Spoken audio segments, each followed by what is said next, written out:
السلام علیکم and welcome تضاد کاسٹ کے اگلے ایپیسوڈ میں آپ کی خدمت میں حاضر ہیں. آج ہمارے ساتھ فارمر پرائم منسٹر، ایک سکسیسفل بزنس مین اور عوام پاکستان پارٹی کے کنوینر شاہد خاقان عباسی صاحب ہمارے محترم ہمارے مہمان ہیں. آئیے جانتے ہیں ان کی زندگی کے بارے میں، پاکستانی پالیٹکس کے بارے میں، کاروبار کے بارے میں، اکانومی کے بارے میں. سر ویلکم ہمیں ٹائم دینے کا. پہلا سوال سر وہ ٹروتھ اور ریکنسیلیشن کمیشن.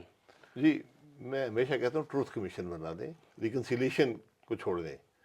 ریکنسیلیشن ایک ڈیفیکلٹ پروسیس ہے، ہمارے کچھ مزاج کے بھی خلاف ہے.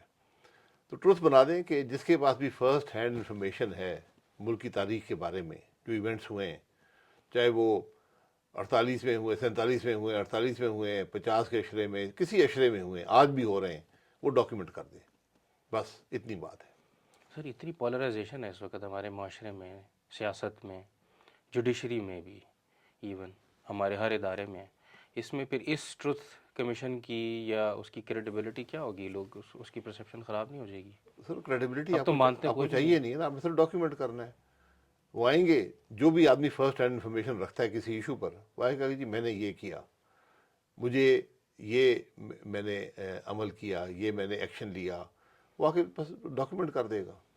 باقی تاریخ ایسا بن جاتا ہے. آپ تاریخ کو ڈاکیومنٹ کر رہے ہیں، آپ ججمنٹ نہیں پاس کر رہے، آپ کوئی اور اس پہ کسی کے خلاف کارروائی نہیں کر رہے. یہ مقصد ہوتا ہے کہ ڈاکیومنٹ ہو جائے ملک میں ہوا کیا ہے. پولرائزیشن ختم ہوگی اس چیز سے، ورنہ ہم آج حقیقت جو ہے ہمیں معلوم ہی نہیں ہے کہ ہمارے ملک کی حقیقت کیا ہے. ایون جو مسئلہ کل ہوا ہے اس کا ہمیں علم نہیں ہے حقیقت کیا ہے. تو جو آج سے 50 سال 60 سال پہلے ہوئے اس کا تو کسی کو علم نہیں ہے. تو کم از کم اس سے آپ سبق حاصل کر سکیں گے کہ ہم نے کیا کرنا ہے. ابھی 26ویں آئینی ترمیم ہوئی ہے، آپ نے اس کو پبلکلی اپوز بھی کیا ہے اور آپ نے کہا ہے کہ یہ ایلیٹ کی آپس میں گٹھ جوڑ ہے اور انہوں نے اپنی سیٹنگ کی ہوئی ہے. تو ابھی تو ہو گئی ہے یہ پاس آئینی جی، ترمیم. آپ کو کیا امپیکٹ نظر آتا ہے اس کا سیاست پہ، عدلیہ پہ؟ امپیکٹ آپ کو نظر آ گیا ہے. آئینی ترمیم کا مقصد پورا ہو گیا ہے کہ منصور علی شاہ صاحب جج چیف جسٹس نہیں بن سکے. ایک مقصد تو پورا ہو گیا، اور بدنصیبی یہ ہے کہ وہ بن بھی جاتے تو کچھ کر نہ سکتے، کیونکہ آپ نے ترمیم کر دی ہے. تو چیف جسٹس تو اب ایک گلوریفائڈ ڈسٹرکٹ اینڈ سیشن جج بن گیا. اچھا. اب اصل طاقت تو چلی گئی ہے جو کانسٹیٹیوشنل بینچ ہے اس کے صدر کے پاس، یعنی اس کا جو پریزائڈنگ جج ہوگا، جس کو ایک کمیٹی، پارلیمان کی کمیٹی ہے، وہ اپوائنٹ کیا کرے گی، اور ممبران کو وہ اپوائنٹ کر سکیں گے اور کسی وقت بھی تبدیل بھی کر سکتے ہیں. تو اب تو عدلیہ کا نظام پوری تو مکمل طور پہ حکومت کے کنٹرول میں چلا گیا. تو آپ کو لگتا ہے کہ اس سے کوئی بہتری ہوگی؟ ایسے پارلیمنٹ کی بالادستی جسے ہم بار بار سنتے ہیں، لوگوں سے، سیاستدانوں سے سنتے ہیں کہ جی یہ پارلیمنٹ کی بالادستی کی بات ہونی چاہیے، تو یہ ایک طرح سے پارلیمنٹ کی بالادستی قائم نہیں ہوگی؟ بالادستی روایات کی ہوتی ہے، رول آف لاء کی ہوتی ہے، اخلاقی قدروں کی ہوتی ہے، جمہوری قدروں کی ہوتی ہے. الفاظ لکھنے سے بالادستی نہیں آتی. آپ پارلیمان کا رول دیکھ لیں، پارلیمان کا کردار دیکھ لیں. کیا یہ بالادستی کی علامت ہے کہ جو پارلیمان پڑھے بغیر امینڈمنٹ پاس کر دے؟ مجھے دنیا کا کوئی ملک دکھائیں جس کے اندر 12 گھنٹے امینڈمنٹ کی منظر عام پر آنے سے اور آئین کی ترمیم میں 12 گھنٹے لگیں مکمل طور پر. سینٹ نے پاس کیا، قومی اسمبلی نے پاس کیا، پرائم منسٹر صاحب نے سائن کیا، صدر صاحب نے سائن کیا، اور گیزٹ نوٹیفیکیشن ہو گیا 12 گھنٹے سے کم عرصے میں. یہ پارلیمان کی بالادستی ہے. پارلیمان بالادست ہوتا تو رات کے 4:30 بجے بات تو یہ ہے نا. یہی چیزیں ڈاکیومنٹ ہونا ضروری ہے کہ کل جو ایم این اے تھے، جو وزیر تھے، وزیر اعظم سے آ کے بتاتے کہ میرے ساتھ کیا ہوا، کیوں میں نے رات کے مجھے 5:30 بجے صبح پاس کرنی پڑی، ایسی کیا مجبوری تھی. یہ تو کسی کو علم نہیں ہے نا. یہ وہ بدنصیب چیزیں ہیں جو ہمارے ملک کی کو اس حد تک لے آئی ہیں جہاں پہ آج ہم کھڑے ہیں.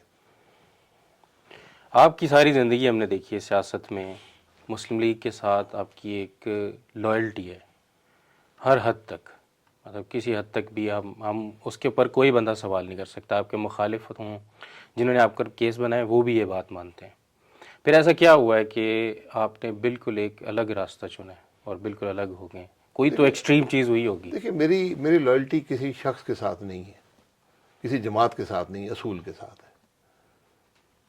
میری لائلٹی سب سے زیادہ اس ملک کے ساتھ ہے. تو جب وہ جماعت جس کے ساتھ میں نے 35 سال گزارے ہوں، جس کا اصول ووٹ کو عزت دو ہو، وہ اصول چھوڑ دے اور اقتدار کو عزت دے، تو پھر میرے لیے ذرا مشکل ہو جاتا ہے چلنا. یہ ساری بات ہے. تو آپ کو لگتا نہیں ہے کہ ان کے پاس بھی کوئی آپشن نہیں تھی کہ نظام آلریڈی ہائیبرڈ ہو چکا ہے، ادارے اپنی حد سے باہر نکل چکے ہیں، اور ٹروتھ کمیشن تو اوبیسلی نہیں بنا اور بہت ساری چیزیں نہیں ہوئیں، تو آپ کو ملک اور ریاست تو چلانا ہے، کیسے چلے اگر گا؟ بازار میں آپ کے ساتھ ایک بینک ہے، اس میں ڈاکہ پڑ رہا ہو، آپ بھی شامل ہو جائیں گے کہ چلو یار ڈاکہ پڑ رہا ہے، میں بھی کوئی حصہ ڈال لیتا ہوں. تو میں تو خرابی کا حصہ نہیں بننا چاہتا. اگر سیاستدان خرابی کا حصہ نہیں بنیں گے تو ہائیبرڈ حکومتیں نہیں چلیں گی. ملک آئین کے مطابق چلنا چاہیے. جب آپ آئین سے ہٹ گئے تو میں کم از کم اس کا حصہ نہیں بننا چاہتا. تو اسی تناظر میں آپ نے اپنی پارٹی بھی عوام پاکستان پارٹی لانچ کی. یہ الیکشن سے پہلے کیوں نہیں کی؟ الیکشن کے فوراً بعد کی. جی، یہ کوئی سوچ نہیں تھی کہ پارٹی لانچ کریں گے. الیکشن سے پہلے بات ہوئی اس پر، لوگوں کا خیال تھا کہ آج جو جماعتیں ہیں ان کے اندر وہ سوچ نہیں رہی کہ ملک کے مسائل حل کریں. الیکشن کے سے پہلے جو جماعتیں لانچ ہوتی ہیں وہ عمومی طور پر اسٹیبلشمنٹ بناتی ہے اپنے مقاصد حاصل کرنے کے لیے. بہت سی بنی ہیں، کیو لیگ بنی، پیس پارٹی پارلیمنٹیرین بنی، پتہ نہیں سرزمین پاکستان بنی، استحکام پاکستان، باپ، ایک لمبی فہرست ہے ان جماعتوں کی. تو ہم اس کا حصہ نہیں بننا چاہتے تھے. تو یہ پکی پکائی جماعتیں ہوتی ہیں. ایک ہی دن میں آپ کو پتہ لگتا ہے جی 40-50 لوگ بھی اکٹھے ہو گئے، جماعت بھی بن گئی ہے، اس کے صدر بھی ہیں، عہدیدار بھی ہیں. تو ہم نے کہا ٹھیک ہے الیکشن ہونے دیں، اس کے بعد پھر جماعت بنائیں گے، گراس روٹ سے بنائیں گے، اس کو آگے چلائیں گے انشاءاللہ. تو کیا فیوچر دیکھتے ہیں اپنی جماعت کا؟ آپ کو لگتا ہے کہ اصولوں کی بنیاد پر سیاست جی کو عوام مانتی ہے؟ جی یہاں بالکل. پہ تو شخصیات کو لوگ ووٹ دیتے ہیں، بھٹو کو ابھی بھی ووٹ دیتے ہیں، جی بلکہ اس الیکشن میں دیکھیں عمران خان کے نام پہ ووٹ ڈلا ہے، پارٹی بھی نہیں تھی. تو یہ تو وقت بتائے گا عمران خان کو ووٹ پڑا ہے یا دوسروں کے خلاف ووٹ پڑا ہے یا کسی اصول پر ووٹ پڑا ہے. عمران خان کسی اصول پر پڑا ہے نا. اس نے وہ بات جو مسلم لیگ نون کے پاس تھی، جو ووٹ کو عزت دو کا نیریٹو تھا، اس نے اپنا لیا، اس کو ووٹ پڑ گیا. تو سیاست ہمیشہ نفع کا سودا نہیں ہوتا، بات اصولوں کی ہوتی ہے. اگر آپ اصولوں میں کھڑے رہیں گے تو ملک کا فائدہ ہوگا، اگر آپ خرابی میں شامل ہو جائیں گے تو پھر ملک کا نقصان ہوتا ہے. تو ہم نے اپنا میسج لے کر جانا ہے، سب کے پاس جانا ہے، محنت کریں گے، عوام کو بتائیں گے. کیونکہ آج جو 3 بڑی جماعتیں ہیں ان کے اندر نہ سوچ ہے، نہ ان کے پاس صلاحیت ہے، نہ ان کا تجربہ ہے، ان کی جو پرفارمنس ہے کہ وہ ملک چلا سکیں. اس لیے ہم وہ ٹیم ڈیولپ کر رہے ہیں جو ملک کے مسائل کو جانتی ہو، ان کے حل جانتی ہو، تجربہ ہو، صلاحیت ہو، انٹیگریٹی ہو. یہ سب ضروری عنصر ہیں.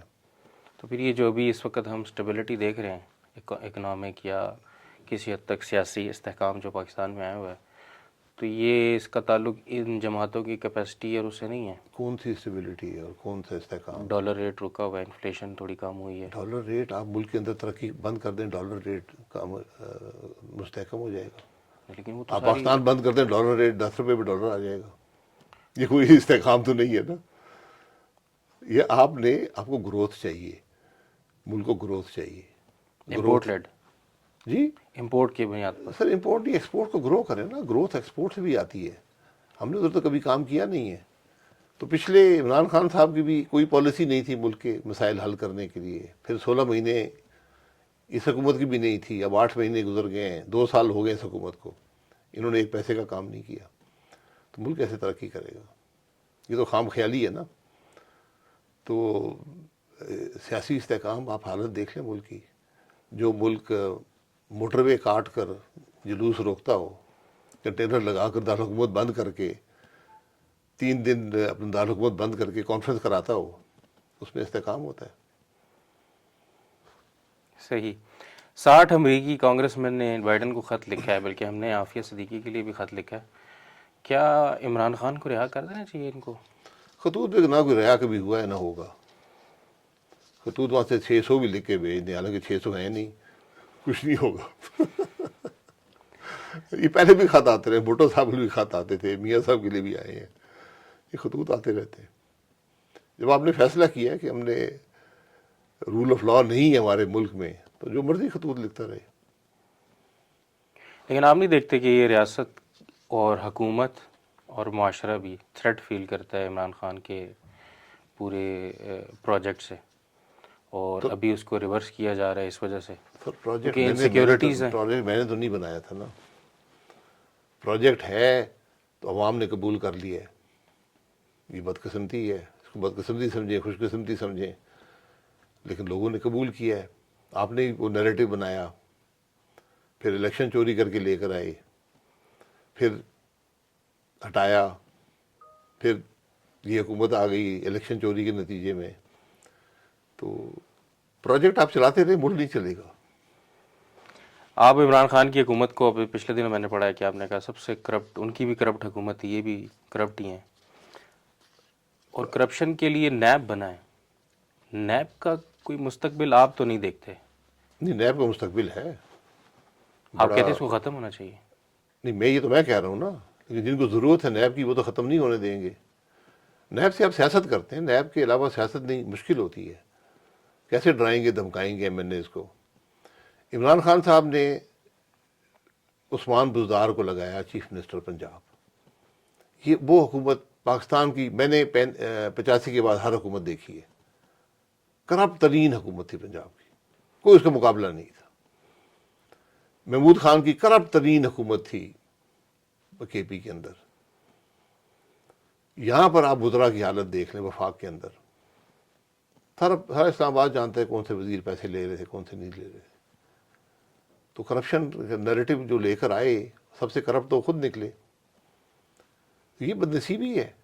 آپ چلیں کام کریں نا. مجھے ایک کام بتا دیں, 3 سال 8 مہینے عمران خان صاحب بتا دیں, 16 مہینے شہباز شریف صاحب بتا دیں, ان 8 مہینے کا ایک کام بتا دیں جو کیا ہو. یہ ملک اس طرح نہیں چل سکتے. کاروبار دیکھیں پاکستان میں ہمیشہ ہمیں جو نظر آتا ہے کہ سرکار جب سبسڈیز دیتی ہے, ٹیکس میں چھوٹ دیتی ہے اور سہولیات دیتی ہے تو کاروبار چلتا ہے. کیا پاکستان کے اندر کوئی ایسا اسٹرکچر نہیں ہے یا لوگوں کے اندر ٹیلنٹ نہیں ہے کہ جو بزنس کر سکیں یا خود سے چلا سکیں بڑے بڑے کاروبار؟ آپ نے خود بھی ایک سکسیزفل, بلکہ ایئر لائنز, ہماری پرائیویٹ ایئر لائنز سکسیس پہ ہیں, ابھی بالکل نئی شروع ہوئی ہیں لیکن کتنا اچھا چل رہی ہیں اور سسٹین کر رہی ہیں اپنے بزنس کو, جبکہ ہمارا سرکاری جو PIA ہے وہ مسلسل لاس میں ہے. تو یہ بڑی عجیب سی بات نہیں ہے, بلکہ آپ بھی وزیر اعظم رہے ہیں, بلکہ آپ نے وہ ایئرپورٹ اور یہ چیزیں تیز کی تھیں, اور آپ بھی اس بزنس سے اور بلکہ اس سے بہت زیادہ واقف ہیں. تو ایسا کیوں ہے کہ ہمارے جو اتنے بڑے بڑے ادارے ہیں جن پر ہماری سالوں کی ڈیکیڈز کی انویسٹمنٹ ہے وہ مسلسل نقصان میں جا رہے ہیں؟ ایک مشکل بنی دیکھیں, ہوئی ہے آپ ہمارے نے لیے. 34 سال پہلے پاکستان نے فیصلہ کیا تھا 1990 میں کہ ہم پرائیویٹائز کریں گے. آپ نے ہر چیز پرائیویٹائز کر دی. اب پیچھے رہ گیا ہے اسٹیل مل, وہ بھی بند ہو چکی ہے. PIA ہے وہ رہ گیا ہے, اور چند یہ پاور کمپنیز رہ گئی ہیں. حکومت کاروبار نہیں کر سکتی. حکومت کا نظام کاروبار کو سپورٹ نہیں کرتا, اس لیے حکومت کو اس سے نکلنا چاہیے. تو PIA سے آج سے بہت پہلے نکلنا چاہیے تھا. آپ نے دیر کر دی, اس میں بے پناہ لاسز اب بلڈ ہو گئے. تو کاروبار سر پرائیویٹ سیکٹر ہی کر سکتا ہے, حکومت کے بس میں نہیں ہے, نظام نہیں ہے کاروبار کرنے کا. حکومت کا کام یہ ہوتا ہے کہ انسینٹیوز دے کاروبار کے لیے, سبسڈیز نہیں. سبسڈی ایک ڈس انسینٹیو ہوتا ہے ایفیشنسی کریٹ کرنے کا. تو آپ سپورٹ کریں. ریگولیشن, حکومت کا کام ہے ریگولیشن. اونرشپ ختم ہو گئی ہے, تو ریگولیٹر ہمارے سارے بہت کمزور ہیں. وہ کاروبار کو چلنے نہیں دیتے, چاہے وہ اسٹیٹ بینک ہو, چاہے وہ نیپرا ہو, اوگرا ہو, یہ سب کاروبار کو روکنے والے ہیں. یہ ہمیں سمجھ نہیں آئی آج تک ہم ریگولیشن کیسے کریں گے. اس لیے ہمارا ملک ترقی نہیں کرتا. 70 سال میں آپ نے 30 ارب کے ایکسپورٹ میں پہنچے ہیں.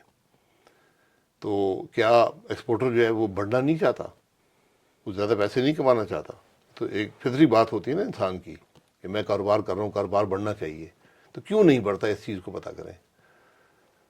تو دوسرے ممالک نے کیا ہے. ویتنام جیسا ملک, اس نے پچھلے 7 سال میں ہر سال 15 ارب ڈالر سے زیادہ ہر سال گرو کیا 15 ارب ڈالر.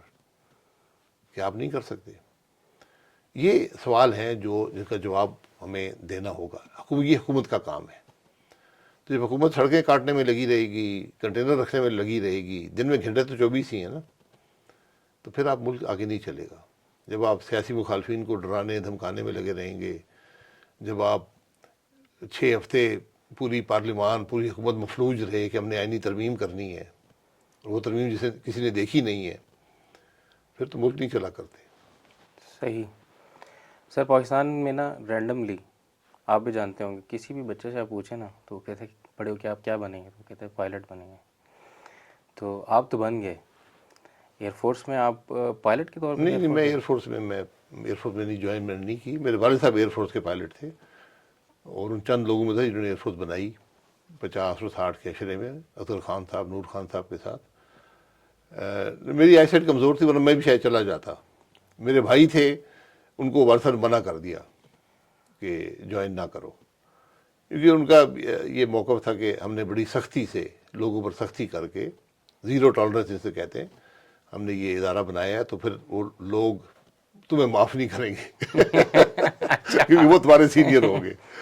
تو میرے بھائی پھر نہیں گئے تھے. تو میں نے فلائنگ خود سیکھی، 16 سال کی عمر میں لائسنس لیا. اس وقت سے میں پائلٹ ہوں. اگلے سال، بلکہ اس سال دسمبر میں 50 سال ہو جائیں گے پائلٹ بنے. بنے. تو یہ آپ نے F-16 واقعی اڑایا تھا؟ F-16 جی میں نے اڑایا تھا، پائلٹ اڑا رہا تھا، میں بیٹھا ہوا تھا.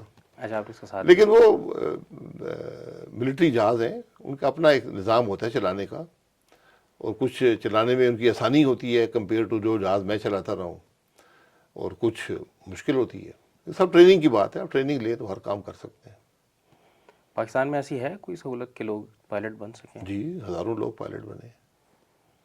آج بھی 300-400 لوگ تو ایئر بلو نے ٹرین کیے ہیں، جو ایئر لائن کے پائلٹ ہیں، اور ان میں سے اکثریت آج ملک سے باہر کام کر رہی ہے. اور میں نے اس دن حساب لگایا تھا کہ شاید وہ ہر سال ملک کو جو پائلٹ ہم نے ٹرین کیے اور باہر گئے، کوئی 50-60 ملین ڈالر بھیجتے ہیں گھر. 50-60 ملین جی بگ وہ فگر. جی بہت بڑا نمبر ہے. یہ میں یہی کہہ رہا ہوں نا. اور ہماری سول ایویشن ہر کوشش کرتی ہے کہ پائلٹ نہ بن پائے، ایئر لائن نہ چل پائے. تو ہاں، وہ سارے فیک پائلٹس کدھر گئے؟ وہ سر کوئی فیک نہیں تھا. آپ کا فیک نظام خراب ہے. اب دیکھیں، میں امریکہ میں پائلٹ ہوں. 2 بڑے سسٹمز ہیں پائلٹ لائسنسنگ کے، ایک امریکہ کا ہے، ایک یورپ کا ہے. اب وہاں سے پائلٹ آتا ہے، ہم اس کا لائسنس قبول نہیں کرتے. پاکستان میں ہر روز تقریباً 50 فلائٹیں آتی ہیں جس کو وہ پائلٹ چلا رہے ہوتے ہیں جن کے پاس امریکن یا یورپین لائسنس ہوتے ہیں. لیکن اگر کوئی یہاں پر آ کر نوکری کرنا چاہے، ہم اس کو قبول نہیں کریں گے. اور اپنا نظام بھی، ہمارے لائسنس کو دوسرے قبول نہیں کرتے ہیں. بھئی آپ ایک نظام بنا دیں، جو بھی ایسا کا یا ایف اے کا نظام ہے آپ اس کو قبول کر لیں، بات ختم ہو جائے گی. تو ہم نے ہر مشکل پیدا کی ہے کہ پائلٹ نہ کوئی بننے پائے. اس لیے ہمیں ریگولیشن کی بات ہے نا، ریگولیشن کو درست کرنا پڑے گا. تو آپ اس وقت دنیا میں بہت ضرورت ہے پائلٹس کی اور انجینئرس کی، لیکن ہم نے نظام ایسا بنایا کہ ہم بننے نہیں دیتے. تو آپ میرا خیال ہے hundred of million of dollars کما سکتے ہیں، لوگوں کو روزگار مل سکتا ہے. سر ایک زمانے میں ہم نے پڑھا تھا کہ آپ ہائیسٹ ٹیکس پیئر ہیں. میں 1 سال میں پہلے 5 ٹیکس پیئر میں تھا. میں نے جب بھی کوئی پیسہ کمایا ہے میں نے وہ ٹیکس ادا کیا ہے. 1983 میں پاکستان واپس آیا تھا، اس دن سے ٹیکس پیئر ہوں. 1 روپیہ ٹیکس بنا ہے تو وہ بھی دے دیا، زیادہ بنا ہے تو وہ بھی دے دیا. یہ کوئی میری خوبی نہیں ہے، میری ذمہ داری ہے. ٹیکس ادا کرنا ہر شہری کی بنیادی ذمہ داری ہے. یہ قانون ہے، آپ قانون نہیں توڑیں گے تو جیل میں جائیں گے. لیکن یہاں پر ہم سب قانون توڑتے ہیں. تو ٹیکس جو بنتا ہے ادا کرنا چاہیے نہیں بلکہ کرنا پڑتا ہے. حکومت اگر نہ ادا کرے اس کی ذمہ داری ہے کہ آپ کو پکڑ لے. آپ ٹیکس بھی دیتے ہیں. اس سال ویسے کتنا ٹیکس دیا ہوگا؟ ابھی اس آپ نے سال ریسنٹلی جی فائل کیا؟ تقریباً مجھے اب یاد نہیں ہے، محض 2 کروڑ کے قریب. اچھا، آپ ٹیکس پیئر بھی ہیں، اچھے شہری بھی ہیں، کاروبار بھی کرتے ہیں، اس کو ڈکلیئر بھی کرتے ہیں، اور بہت اچھی تھاٹس رکھتے ہیں سیاست کے بارے میں. آپ پر اتنے سارے کیسز بنے، ہم نے کبھی نہیں سنا آپ بیمار ہو گئے، پیشی میں نہیں آ سکے، کوئی اور مسئلہ ہو گیا، کمر کا مسئلہ ہو گیا، یا پلیٹلیٹس کم ہو گئے، یا یہ کہ آپ کو سیکیورٹی تھریٹ ہے، آپ پھر بھی پیش ہوتے رہے. نہیں میں تو آج بھی کہتا ہوں، میری صرف ایک ڈیمانڈ تھی کہ آپ نے الزام لگایا ہے، کیس چلائیں اور کیمرے لگائیں، پاکستان کے عوام کو دکھائیں کہ میں نے کون سی کرپشن کی ہے. اور مزے کی بات ہے کہ مجھے خود نیب نے بھی کہا اور جج نے بھی کہا کہ آپ کے کرپشن کا الزام نہیں ہے. تو میں نے کہا کیا الزام ہے؟ کہتے ہیں مس یوز آف اتھارٹی ہے، اختیارات کا ناجائز استعمال. میں کہا چلیں، میں کہا یہ بتا دیں میرے اختیارات کون سے تھے جو میں نے ناجائز استعمال کیے. 17 سال میں نے نیب کی عدالتوں میں گزارے، 9 سال مشرف کے زمانے میں اور 4 سال 2 کے ڈفرینٹ کیسز میں اس عمران خان صاحب کی حکومت میں، بلکہ 18 سال تقریباً کا نیب کی عدالتوں میں. تو سب سے زیادہ تجربہ نیب کو بھگتنے کا جی سب سے زیادہ میرا نیب. نہیں میں تو آج بھی کہتا ہوں بھائی کیس چلائیں، گواہ لائیں، ایک نظام ہے نا. آپ نے الزام لگایا ہے اور اب آپ کی ذمہ داری ہے کہ ثبوت لے کر آئیں، گواہ لے کر آئیں کہ اس نے یہ کام کیا ہے. بلکہ وہ ایک مجھ پہ الزام لگا کہ ایک کیس بنانے کے، اور بھی میرے کو بہت انویسٹیگیشن ہوئی. ایک پہ الزام لگا کہ آپ نے کوئی 70 ارب کا نقصان کر دیا ہے. تو میں نے کہا یار یہ مجھے بڑی شرمندگی ہو رہی ہے. کہتے کس بات کی؟ میں نے کہا میرے جو پچھلے مجھ سے پہلے وزیر تھے ان پہ آپ نے 450 ارب کا لگایا تھا. میں کہا میں تو بڑا نالائق وزیر ہوں. انہوں نے 450 کا نقصان کیا تھا. تو میں نے کہا بڑھا دیں اس کو 500-600 ارب کر دیں، عزت تو بڑے آدمی کی. تو ایک عجیب تماشا ہے.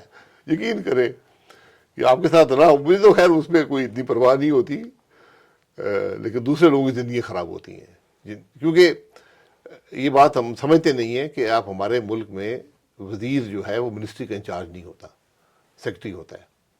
تو اگر آپ نے وزیر کو پکڑنا ہو تو آپ کو سیکرٹری کو پہلے پکڑنا پڑتا ہے. پھر سیکرٹری یہ کہے گا کہ اس نے مجھ سے یہ غلط کام کرنے کو کہا تھا اور میں نے غلط کام کیا اس کے کہنے پہ، پھر جا کے آپ کے خلاف کیس بنتا ہے.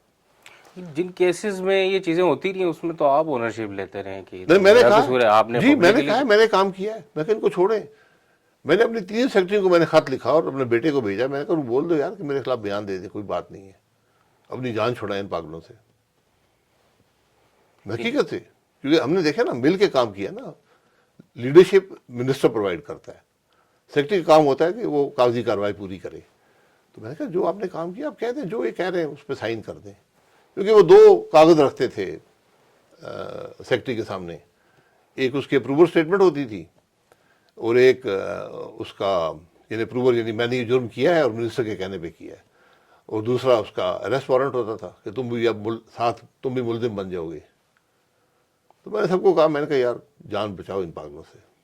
اچھا وہ اس کانٹیکس میں تھا. یہ جو ابھی ہم نے دیکھا تھا، یہ ابھی ریسنٹلی کنکلوڈ ہوا ہے فیض آباد دھرنا کمیشن کی انویسٹیگیشن، اس کا کیس، اس میں بھی اونرشپ ساری کی ساری آپ نے اپنے اوپر لے لی. میری ذمہ داری ہے، میں پرائم منسٹر تھا. دھرنے کی ذمہ داری میری نہیں ہے، دھرنے کو مینیج کرنے کی ذمہ داری پہ. وہ دھرنا کس نے کیا آپ کو ٹروتھ کمیشن بنے گا تو پتہ لگ جائے گا. تو میں نے تو دھرنے کو سیریسلی نہیں لیا تھا. اچھا لیکن اس نے ہلا دیا پاکستان کو. نہیں وہ ہلایا اس وقت ہے جب وہ پریشان ہو گئے کرنے والے. ہم نے کہا ٹھیک ہے بیٹھے رہنے دیں ان کو، کوئی بات نہیں ہے. ہم نے کہا تھوڑی جگہ ان کی تنگ کریں گے ہم آہستہ آہستہ. تو جس دن ہم نے یہ فیصلہ کیا تو اسی دن عدالت میں کیس لگ گیا. عدالت نے حکم فرمایا کہ اس دھرنے کو ختم کریں 2 دن میں اور بغیر طاقت کے استعمال کے.